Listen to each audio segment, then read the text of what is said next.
आम्ही किती तक्रारी केल्या आता आपल्या आतापर्यंत मॅटरमध्ये सुद्धा कोणाला यासाठी मार्केट आहे. कारण आम्हाला तो तपास योग्य वाटलेला नाही, पुन्हा तपास होणार त्याचा. आम्ही सुद्धा यासाठी मागणी त्याचा करणारच आहे आता. कारण तुम्ही जर त्याला सोडून देणार, त्याचा जामीन होणार, कोणता तपास झाला असला काय ते परिस्थितीचा रिपोर्ट आला का नाही, काय झालं पाठवलं सगळे. ही तपास यंत्रणा होती माझ्या हातात,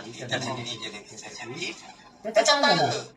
तुम्ही म्हणलं परीक्षेला पाठवायचं, आवाजच पाठवायचा, रेकॉर्डिंगच पाठवायचे, आणि त्या काय झाल्या. त्याच्यामुळे आम्ही त्याच्यात आता एसआयटीच्या मागणी देवेंद्र फडणवीस साहेबांकडे करणार आहे आणि त्याचा तपास पुन्हा सुरू करा. सुट्टी नाही का, कारण त्यांनी कळस गाठलेला होता ती.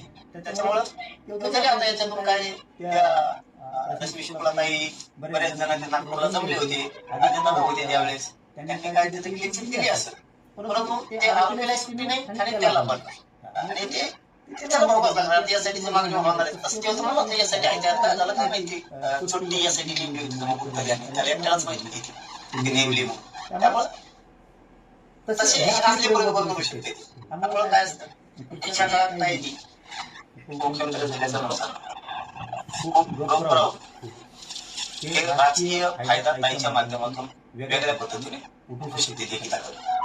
आणि त्याचबरोबर दोनही पोरांनी तिथून मला काय झालं असं नसेल झालं ते विषय त्यांनी आता काय म्हणतात त्याला गंगेत आलं तसं त्यांनी ते विषय सोडून देऊ